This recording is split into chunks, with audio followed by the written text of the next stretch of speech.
মহাত্মা গৌতম বুদ্ধ তার বিরাট শিষ্যদল নিয়ে গ্রামে ও শহরে ঘুরে বেড়াতেন শান্তির বাণী প্রচার করার জন্য। গৌতম বুদ্ধের নির্দেশ ছিল গ্রামে হোক বা শহরে কোথাও 2 দিনের বেশি থাকা যাবে না, কারণ 2 দিনের বেশি থাকলেই মায়ার বন্ধন তৈরি হতে পারে।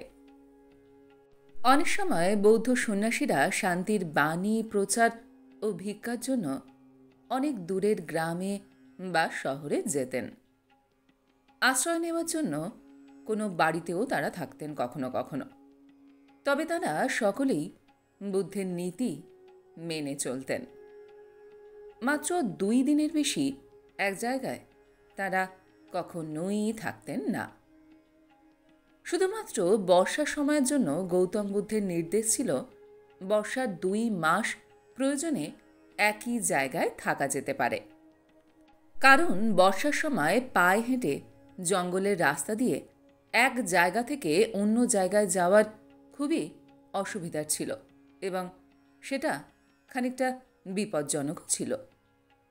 এমনই এক বর্ষার শুরুতেই মহাত্মা গৌতম বুদ্ধ প্রায় 90 জন শিষ্য ভিক্ষুক সন্ন্যাসীকে নিয়ে এক বিরাট বড় শহরে এসে পৌঁছলেন। বুদ্ধ তার শিষ্যদের উদ্দেশ্যে বললেন, আগামী 2 মাস তোমরা এই শহরের বিভিন্ন প্রান্তে মানুষদের শান্তির বাণী শোনাবে আর অতি সামান্য ভিক্ষা করবে। 1 জন কিংবা 2 জন করে ছোট ছোট দলে তোমরা বেরিয়ে পড়ো। আগামী 2 মাস কোনো গৃহকর্তার সম্মতিতে আশ্রয়ও নিতে পারো। প্রিয় শিষ্য আনন্দতীর্থ, যাকে বুদ্ধ আনন্দ নামেই ডাকতেন, তিনি শহরের রাস্তায় বাড়ি বাড়ি গিয়ে শান্তির বাণী শোনাচ্ছিলেন আর অতি সামান্য ভিক্ষা করছিলেন। এমনই ভিক্ষা করতে করতে এক বাড়ির দরজার সামনে এসে হাজির হতেই এক অতি সুন্দরী ভদ্রমহিলা দরজা খুলে আনন্দকে প্রণাম করল এবং বলল, ওহে সন্ন্যাসী, আমার এই সামান্য দান আপনি গ্রহণ করুন। আমি শুনেছি বর্ষার সময় সন্ন্যাসীরা আশ্রয়স্থল খোঁজেন। দয়া করে আপনি এই বর্ষাকালে আমার বাড়িতে থাকুন, তাতে আমি ধন্য হব। আমি কিন্তু পেশায় একজন বেশ্যা। আপনি যদি কিছু মনে না করেন তবে আপনি দয়া করে আমাদের বাড়িতে আসুন। আনন্দ বলল, আমার কোনো সমস্যা নেই, কিন্তু আমি আমার গুরুদেব বুদ্ধদেবের কাছ থেকে জেনে নেব আপনার এই বাড়িতে আমার থাকাটা উচিত হবে কিনা। ওই ভদ্রমহিলা তখন বললেন, ঠিক আছে, আপনি আপনার গুরুদেবের কাছ থেকে জেনে আসুন। ওই সন্ধ্যায় আনন্দ বুদ্ধের কাছে ফিরে আসলো। বুদ্ধকে সেদিনের সব ঘটনার কথা বলল এবং শেষে প্রশ্ন করল, গুরুদেব, আমার কি সেই বেশ্যা মহিলার নিমন্ত্রণ গ্রহণ করা উচিত? আর তার বাড়িতে কি এই বর্ষাকালে আশ্রয় নেওয়া উচিত কাজ হবে? বুদ্ধ তখন বললেন, তিনিই তোমাকে এত স্নেহের সাথে নিমন্ত্রণ করছেন, তোমার সেখানে আশ্রয় নেওয়া অবশ্যই উচিত। সেখানে উপস্থিত সকল শিষ্যরা বুদ্ধের এই কথা শুনে অবাক হয়ে গেল। তারা নিজেদের মধ্যে বলাবলি করছিল, একজন সন্ন্যাসী হয়ে একজন বেশ্যার বাড়িতে থাকবে? সাধনার সমাপ্তি হলো এইখানেই। আমাদের আধ্যাত্মিক সাধনা আজ থেকে দূষিত হয়ে গেল।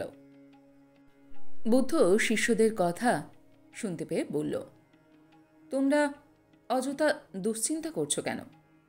একজন বেশ্যা ভদ্রমহিলা আনন্দকে নিমন্ত্রণ জানিয়েছেন তার বাড়িতে থাকার জন্য। এতে সমস্যার কি আছে?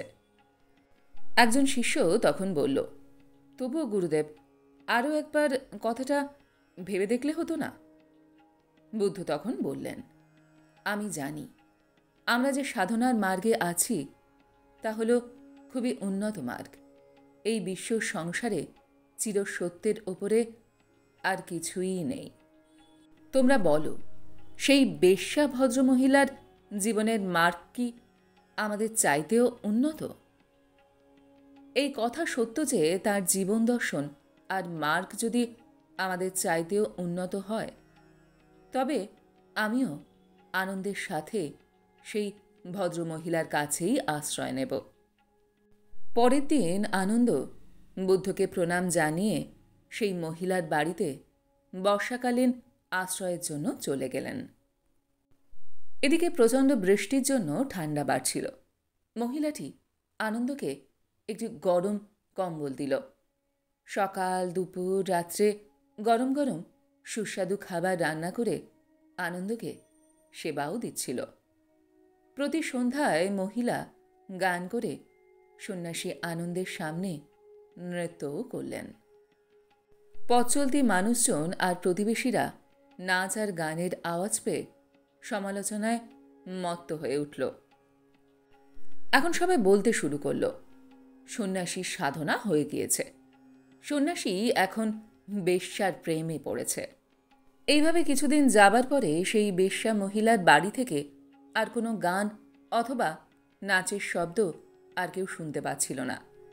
কেমন যেন সব কিছু নিশ্চুপ হয়ে দিন কাটাচ্ছিল সেই সন্ন্যাসী আনন্দ আর ওই বেশ্যা মহিলা। অবশেষে বর্ষাকাল চলে গেল। শরতের রোদ ঝলমল পরিবেশ। আনন্দ এবার গৌতম বুদ্ধের কাছে ফিরে এলো। বুদ্ধ দেখলেন আনন্দ একা ফিরে আসেনি, সাথে একজন মহিলা সন্ন্যাসিনীকেও নিয়ে এসেছেন। ওই মহিলা বুদ্ধের চরণে প্রণাম করে বলল, গুরুদেব, আমার জীবনযাপন সম্পূর্ণ ভুল ছিল। বিনোদন, যৌনতা আর উপার্জন নিয়েই চির অন্ধের মতন আমি দিন কাটাচ্ছিলাম। ধ্যান মার্গ যে এত শান্তির তা আগে বুঝিনি। আমি ধ্যান মার্গে শান্তির জীবনের সন্ধান পেয়েছি। আমি তাতেই জীবন যাপন করতে চাই। গুরুদেব আনন্দ আমাকে নতুন জীবন দিয়েছেন, ধ্যান মার্গের মহাশান্তির পথ দেখিয়েছেন। আমি আপনার কৃপায় জীবনের চির সত্যকে জানতে চাই প্রভু। এবং এই ঘটনার পর থেকে ওই মহিলা সন্ন্যাসিনীর জীবনযাপন করলেন এবং নিজের জীবনকে ভালো কাজে উৎসর্গ করলেন। আমাদের জীবনের আশেপাশে যে ইতিবাচক আধ্যাত্মিক শক্তি বিরাজ করে, তা এক শরীর থেকে অন্য শরীরে প্রবাহিত হয় চিন্তা ভাবনার মাধ্যমে। আর ঠিক এই জন্যই আজও কোটি কোটি মানুষ সাধু, সন্ন্যাসী, গুরুদেবদের কাছে আশ্রয় নিচ্ছে জীবনের পরম সত্যকে জানার জন্য, আর চিন্তার পরিবর্তন ঘটিয়ে নিজেকে সম্পূর্ণ ধ্যানমগ্ন করে পরম শান্তির সঙ্গে সত্যের সাথে জীবন যাপন করার জন্য। এই ধ্যান কেন্দ্রিক পরম সত্যের জীবন খুবই ক্ষমতা সম্পূর্ণ, যা আপনাকে অসম্ভব প্রাণ শক্তিতে ভরিয়ে তোলে আর এই জীবনকে চির শান্তির আধার বানাতে সক্ষম হয়।